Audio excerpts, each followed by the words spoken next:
Hello there, folks, and welcome back to my YouTube channel, place where I discuss different topics about spirituality and introspection, and from time to time, game interpretation. Welcome back into nature. Here I am again in this beautiful park, all by myself, because apparently it's too chilly for most people. Feet planted on the ground, as usual, having my lunch again, as you know, my ever loyal lunch. I decided to get out a bit in nature, although it's a bit chilly, and I'm kind of, my butt is staying on a piece of rock, but well, ain't that gonna stop me, at least for several minutes. So yesterday it was the International so-called Day of the Love, and I decided to drop a bit, a video on a topic that, well, to me it sounds really funny, which is called unconditional love. Okay, and probably I may include something about the so-called thing of self-love. Okay, now it's kind of chilly a bit and I really want to eat. Okay, I really want to have my meal, but I can drop a few minutes of my life, to present a few points. First of all, there is no such thing as unconditional love. Again, so many people might present this, a lot of spiritual teachers and so-called stuff like this, all these people who believe they have some spiritual urge or goals in life or whatever mumbo jumbo. Okay, they might always say, love yourself, and second of all, and most importantly, one should also feel unconditional love.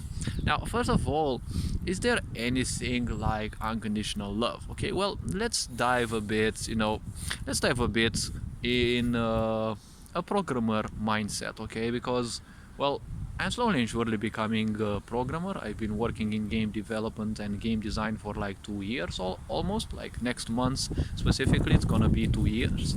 Of course, it's just RPG Maker, but it doesn't matter. It's a small platform, but it's still a lot of work because I do a lot of complex stuff. So first of all, there is no such thing as unconditional, okay? Because when you are alive, okay, first of all, you need a physical body, okay? To be alive, to experience life on this planet, you need a physical body, okay? And this physical body is basically your condition. Now, because you have a physical body, it doesn't mean you're also conscious of things and emotions and thoughts that are in and around you, right? Because having a physical body is just the beginning. You can see around so many people that, well, they are alive, but technically they are dead, because all that they are doing, oh, the sun is shining, all right, all that those people are doing, they're doing nothing else than just, allowing circumstances to simply decide on things for them. And well, that is definitely not the wisest thing to say. Point is, you also need to be conscious, okay? Because in order to love someone, you need to be conscious of their actions, of their acts, of their life, okay? Because think about how funny things are, okay? Like, look at these beautiful trees, okay? Like, if you call most people around, okay, and let's say they've bloomed, okay, these beautiful trees have bloomed, okay, and many people will just tell you, okay, their leaves are this color, they are this height, they are this species, they are this race, they are this and that, they have this width, most likely they are this old, they will tell you all these all these details and such, but they are actually missing the point, okay? It's like they're missing the life that goes on in there, okay? Because that which they see, they only see the physical, okay? And regarding a certain person, it's all the same, okay? Like, the psychology and the psychiatry that we kind of use nowadays are only focused on the body, okay? It's body language, body reading, okay? You don't like that girl, probably she doesn't have big breasts enough, or you don't like that person because, I don't know, they're too pesky, or whatever other words you might find. But that is basically an aspect only of your physical body, okay, of your discernment. Because when people live unconsciously, okay, technically there is no discernment. Every little thing that they believe they don't like, and again, belief is accepting something without a necessity for proof, that belief is, well, kind of, accepting something without a necessity for proof, right? So when you say unconditional love, that is like way too wrong for this world, okay? Because let's think about this, okay? First of all, you need to be alive, okay, in order to love.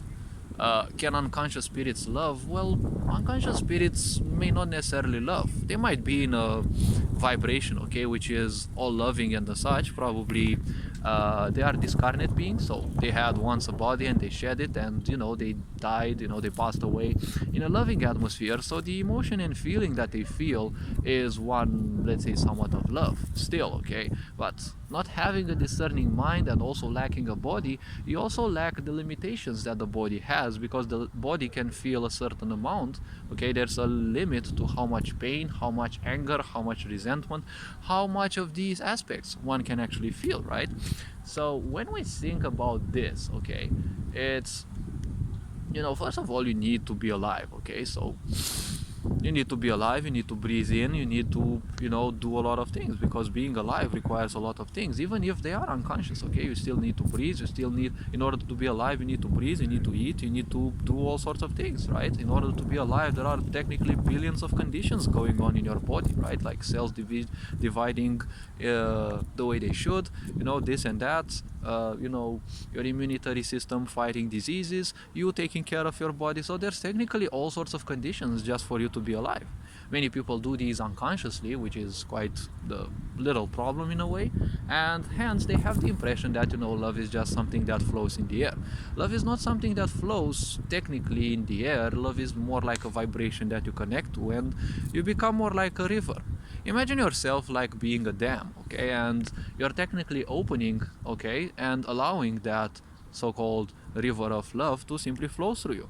When you do that, certain things and energies will bloom within you, just like a forest blooms, okay, and the flowers and the such and everything springs to life, and technically you will become more positively vibrational, because now that certain processes are functional within you, a lot of people will instinctively come to you. But it doesn't mean that you should unconditionally love someone, because when you say unconditional love, you say nothing else than a narcissistic statement, okay. When you want someone to unconditionally love you, you just want to be their ruler, and they must love you irrespective of what you do to them, which is kind of a pesky thing. And of course, I do have a habit of being and kind of remaining a seer, because I do see things kind of in many situations the way they are, and many people pretend that they don't, or they actually don't. And well, when I tell them how things are, they kind of call me a reality crusher, or a dream breaker, or whatever else.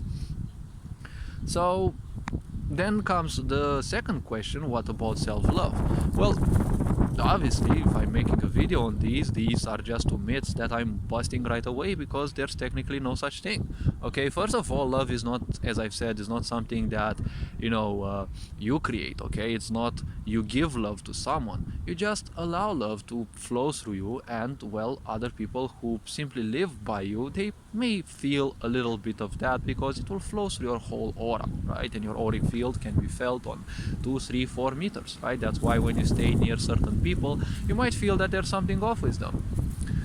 So what about self-love? Well, if you think about self-love, okay, ain't that cat beautiful? If you think about self-love, okay, the point about self-love is, well, it's kind of a hoax that it's built, okay. I've also made a video on motivation and why it is a hoax, and it's kind of awkward. Now, if I were Raul Smart, I would say that I'm watching the cat down the road, right?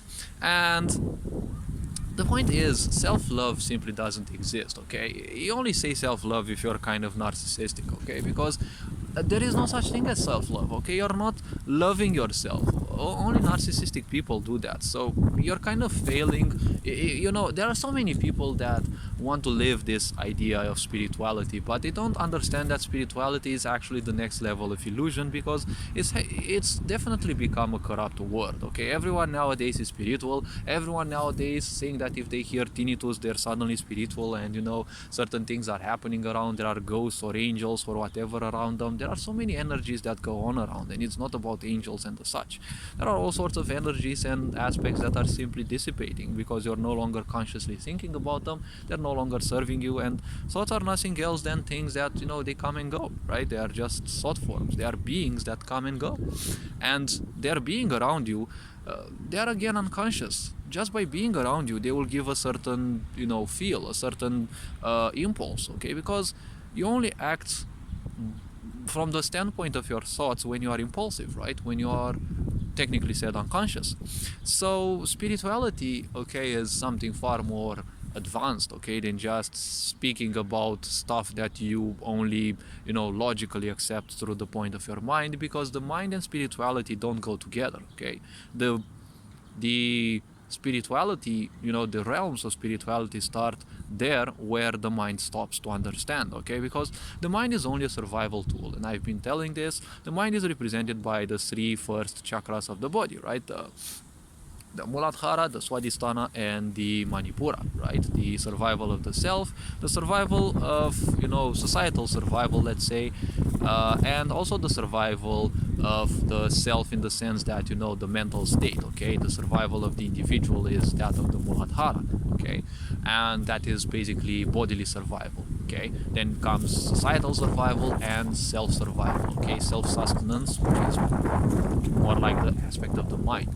So self-love isn't something that you simply proclaim that you have, okay? Self-love is just taking care of yourself, but it's not self-love, okay? You can cuddle yourself, you can take care of yourself, yes, but that's not self-love, okay? So many of these preachers, okay, they have infected humanity with so many thoughts about love and all things like this, which are used by the mind, okay. The mind requires those as a distraction.